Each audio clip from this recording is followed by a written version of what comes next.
आभार अभिनंदन सो स्वागतम। मैं शेखर आपका स्वागत करता हूँ education of everything YouTube channel पर। तो जैसे कि हमने रीजनिंग से 3 चैप्टर बिल्कुल समाप्त कर चुके हैं हम बहुत अच्छी तरीके से। मुझे पूरी उम्मीद है कि अगर आपको इसमें से कोई भी क्वेश्चन मिल जाए तो आप उसको बहुत अच्छी तरीके से बना लेंगे। तो आज हम बहुत ही ज़बरदस्त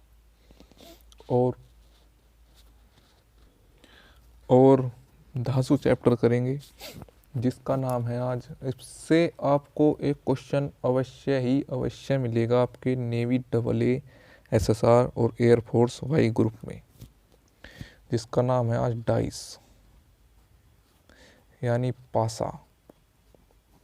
हिंदी में इसका नाम पासा है और हम इसको डाइस कहते हैं इंग्लिश में। जैसे कि आपने लूडो वाला गेम खेला होगा, ये वही वाला डाइस है। तो डाइस में हम कुछ देखते हैं। आओ, सबसे पहले डाइस आपको बनानी आनी चाहिए। आप पहले एक स्क्वायर बनाइए और उसके ऊपर आप एक आधा स्क्वायर बनाइए और फिर आप इन सब को मिला दीजिए। यह आपका डाइस हो गया। इसके कितने फेस होते हैं भाई? इसके 6 फेस होते हैं। और इसके एड्स कितने होते हैं? इसके 12 एड्स होते हैं। और इसके कॉर्नर कितने होते हैं? कॉर्नर, इसके 12 ही कॉर्नर होते हैं।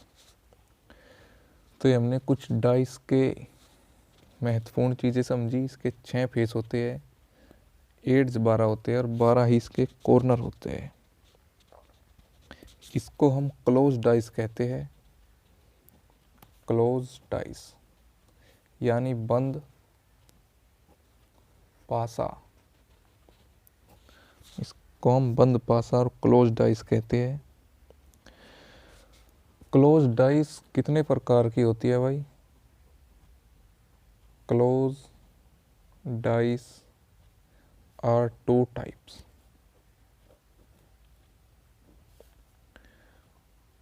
बंद पासा 2 प्रकार का होता है।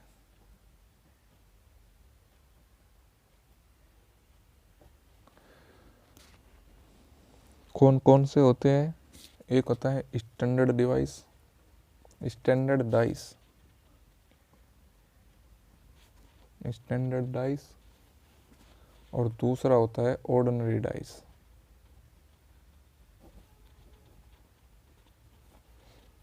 तो क्लोज पासा 2 प्रकार का होता है, स्टैंडर्ड और ऑर्डिनरी। हम इनको पढ़ेंगे। देखिए, स्टैंडर्ड डिवाइस बहुत ही आसान है और ऑर्डिनरी डिवाइस थोड़ा टेढ़ा है भाई। जैसे कि स्टैंडर्ड डिवाइस का डेफिनेशन आप देख सकते हैं और इसी डेफिनेशन से आपके सारे क्वेश्चन हो जाएंगे। इन स्टैंडर्ड डिवाइस, वही डिवाइस बोल रहा हूँ बार बार, standard dice. In standard dice sum of 2 opposite face is always 7। कहने का मतलब क्या है कि भाई स्टैंडर्ड डिवाइस में हमेशा 2 अपोजिट फेसों का योग 7 होगा। अगर उनका योग 7 नहीं है तो वे स्टैंडर्ड डिवाइस नहीं है, फिर वे ऑर्डिनरी डिवाइस है। और ऑर्डिनरी डिवाइस की डेफिनेशन क्या होती है? ऑर्डिनरी डाइस की डेफिनेशन क्या होती है भाई? कि सम ऑफ 2 अपोजिट फेस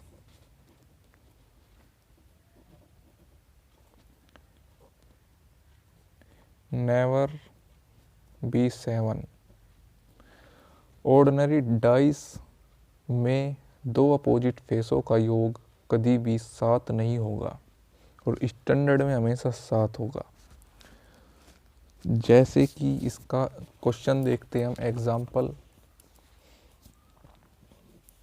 ये आपको एक डाइस दे दिया,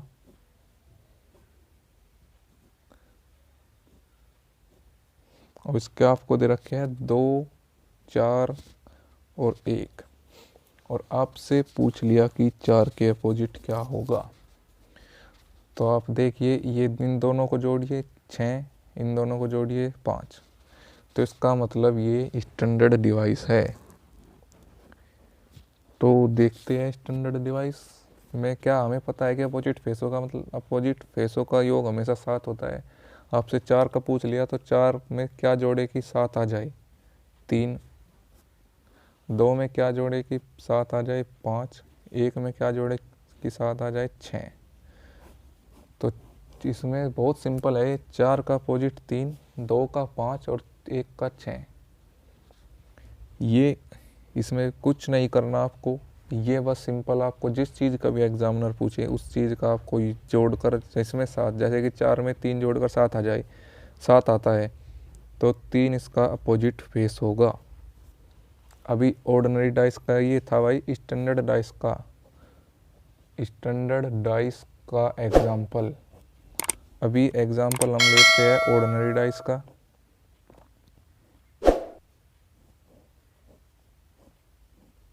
जैसे कि यही ले लो 2, 4, 1, और अब आपसे पूछ ले कि इसका 2 का अपोजिट या 1 का अपोजिट क्या होगा, तो हम इसमें कंफर्म नहीं बता सकते। तो इसका मतलब 1 का अपोजिट पूछ लिया तो 1 का अपोजिट जो जो आपको इसमें संख्या नहीं दिख रही है तो उनमें से कोई भी संख्या 1 के अपोजिट में हो सकती है।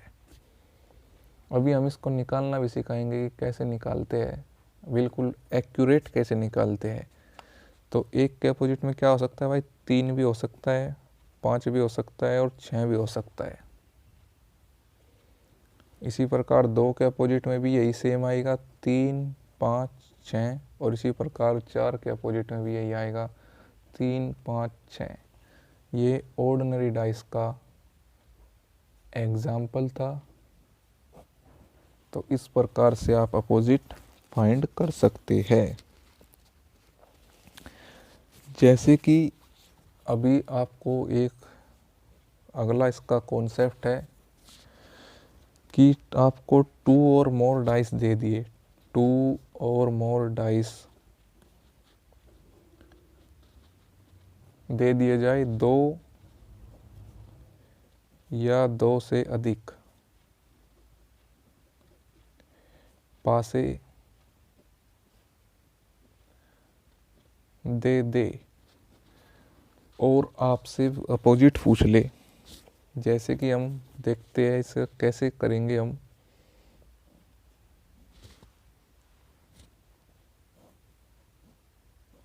जैसे कि ये डाइस है 2, 6, 4, और ये ए डाइस है और आपको बी डाइस दे दे,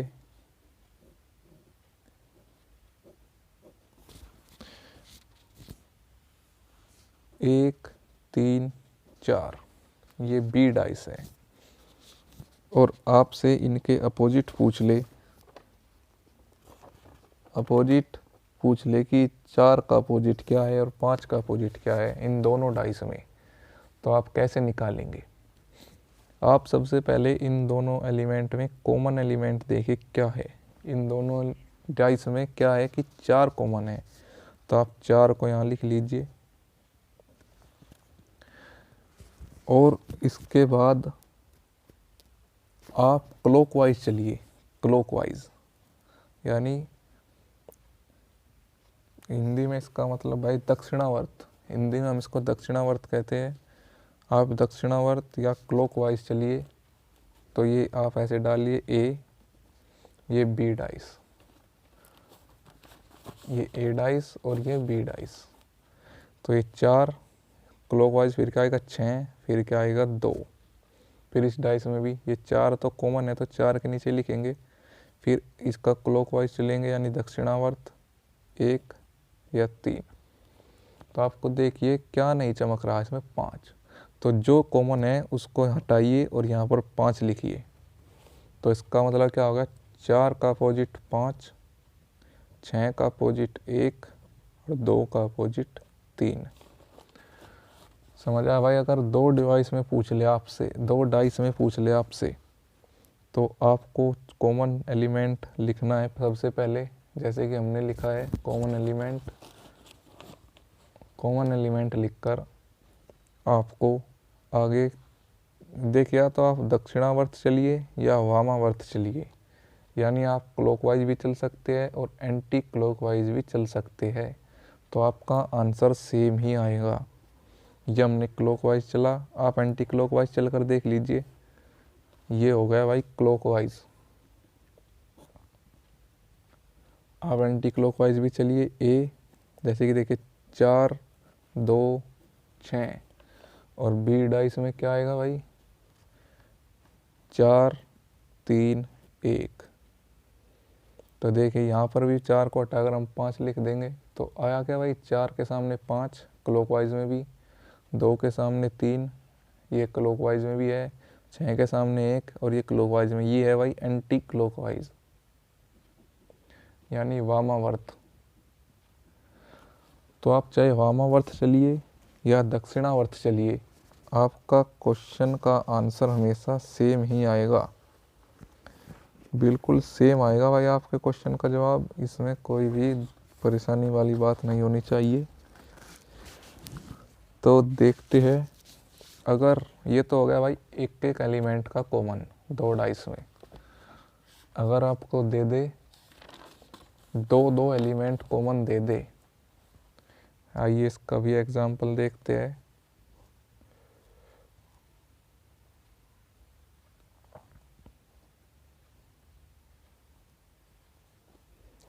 एक एलिमेंट वाला आपके समझ आ गया होगा,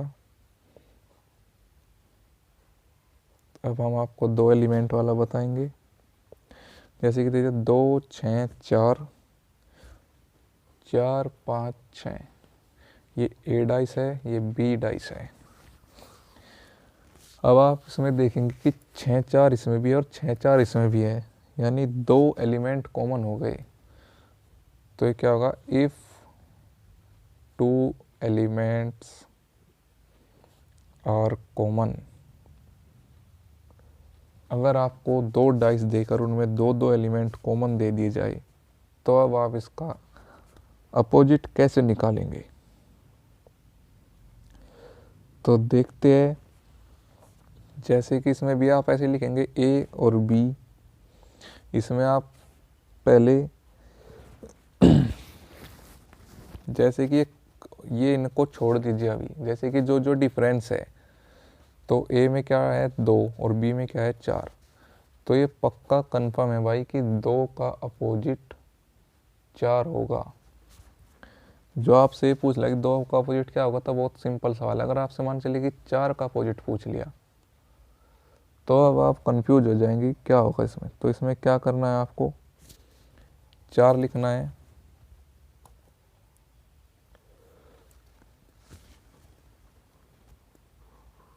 अरे भाई 2 का अपोजिट 5 होगा भाई, ये सॉरी भाई सॉरी, 2 का अपोजिट हमेशा 5 होगा। तो अगर आपको 4 लिखना है और 6 लिखना है, और इसका अपोजिट आपसे पूछ ले, तो इसका अपोजिट जो आपको नहीं दिख रहा आपको वो लिख देना है, 1 3, और इसका भी 1 3, यानी इसका मतलब क्या है 4 का अपोजिट 1 में या 3 में कोई भी हो सकता है, और 6 का अपोजिट 1 में या 3 में कुछ भी हो सकता है। अगर आपको 2 एलिमेंट कॉमन दे दे, तो जो अलग अलग है वे तो हमेशा एक दूसरे के अपोजिट हो गई, जैसे 2 इसमें अलग है और 5 इसमें अलग है, और ये 4 6 सेम है, तो इनके सामने में 1 भी हो सकता है 3 भी हो सकता है, 6 के सामने भी बिल्कुल सेम होगा। जैसे कि हम देखते हैं तीसरा, अगला इसका एक लास्ट कॉन्सेप्ट है, if 3 element and 0 element are common और नॉन कॉमन। मतलब क्या है भाई, अगर तीनों एलिमेंट कॉमन है और कोई भी एलिमेंट कॉमन नहीं है, देखो भाई तीनों एलिमेंट कॉमन है तो फिर तो कोई बड़ी बात नहीं है, अगर कोई एलिमेंट कॉमन नहीं है फिर तो और आसान है भाई। देखते हैं, जैसे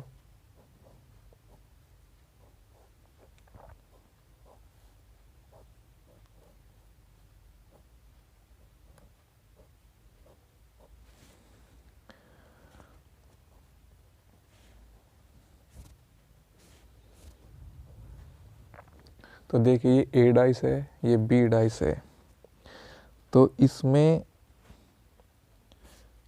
सब एलिमेंट कॉमन है और आपसे पूछ लिया कि इनके अपोजिट क्या होगा। तो सबसे पहले इसमें आपको क्या करना है, स्टेप 1 चेक ऑर्डिनरी या स्टैंडर्ड। सबसे पहले आपको चेक करना है ये डाइस स्टैंडर्ड है या ऑर्डिनरी डाइस है। अगर ये डाइस स्टैंडर्ड है तो स्टैंडर्ड में तो आपको पता है अपोजिट फेस हमेशा 7 हो गए, तो 4 का अपोजिट 3, 2 का अपोजिट 5 और 6 का अपोजिट 1। स्टैंडर्ड में तो भाई कोई बड़ी बात नहीं है, आपको पता है सबके अपोजिट 7 आएंगे। अगर ये डाइस ऑर्डिनरी है, ऑर्डिनरी डाइस में क्या होगा भाई, 4 के अपोजिट में देखो, ये 4 के अपोजिट में पूछ लिया आपसे, ये 4 के अपोजिट में पूछ लिया आपसे, तो 4 के अपोजिट में ना तो 6 होगा ना 5 होगा, क्योंकि ये इसके पड़ोसी है। तो अपोजिट में क्या हो सकता है, 1, 2 और 3।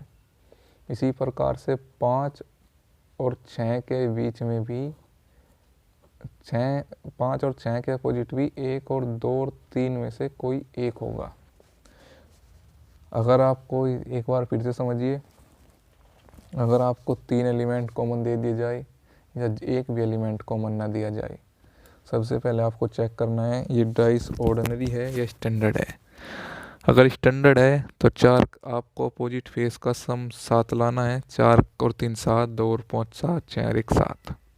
अगर ये ऑर्डिनरी डाइस है तो 4 के सामने में जो है उन्हें छोड़कर, जो यहाँ है डाइस पर उन्हें छोड़कर और सारी संख्या आ सकती है, 1 2 3। इसी प्रकार 5 6 के भी 1 2 3 आ सकती है। तो ये कुछ हमने इसके क्वेश्चन करे। आज हमारा क्लोज डाइस समाप्त हो गया है यहीं। कल हम ओपन डाइस करेंगे और इसके बल्कि आज इसका ओपन डाइस भी करते हैं हम, फिर कल हम इसके कॉन्सेप्ट रह जाएंगे हमारे।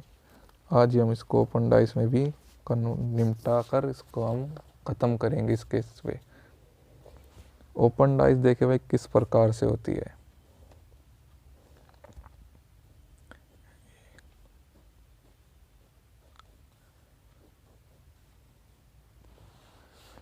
ये क्या है भाई, ओपन डाइस।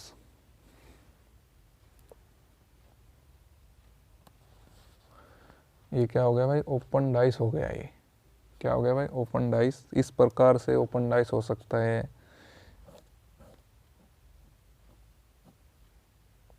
या इस प्रकार से भी ओपन डाइस, किसी भी प्रकार से ओपन डाइस हो सकता है।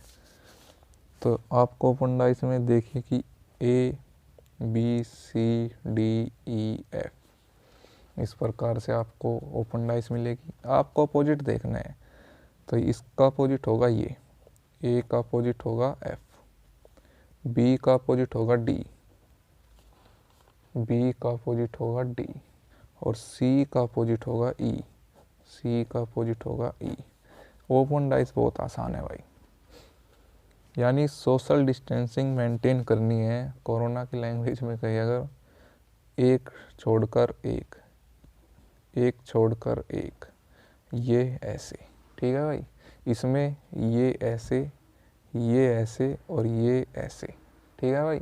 इसका एक एग्जांपल देख लेते हैं।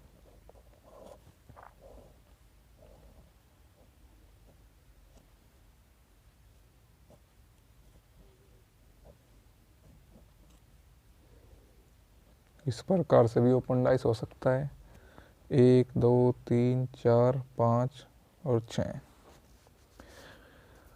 जैसे कि इसमें देखिए, एक का अपोजिट क्या होगा, 4, ओ सॉरी, एक का अपोजिट होगा भाई 3, एक का अपोजिट 3। ये सोशल डिस्टेंसिंग मेंटेन कर ली, एक छोड़ दिया हमने। 2 का अपोजिट होगा 4 और 5 का अपोजिट तो 6 होगा। ये तो जो अलग है उनके तो 6 ही हो गया, हमें वे तो आपस में अपोजिट ही हो गए। तो 1 का 3, 2 का 4 और 5 का 6। तो आज हमने डाइस के सभी कॉन्सेप्ट समझ लिए है। अगर आपको वीडियो में ज़रा सा भी मज़ा आ रहा है तो वीडियो को लाइक करें, चैनल को सब्सक्राइब करें और शेयर करें ज़्यादा से ज़्यादा भाई। देखो भाई बहुत मेहनत हो रही आपके लिए, कोई बात नहीं। खैर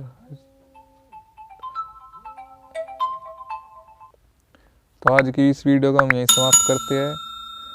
वीडियो को लाइक करें और भाई चैनल को सब्सक्राइब करें। धन्यवाद। जय हिंद, जय भारत।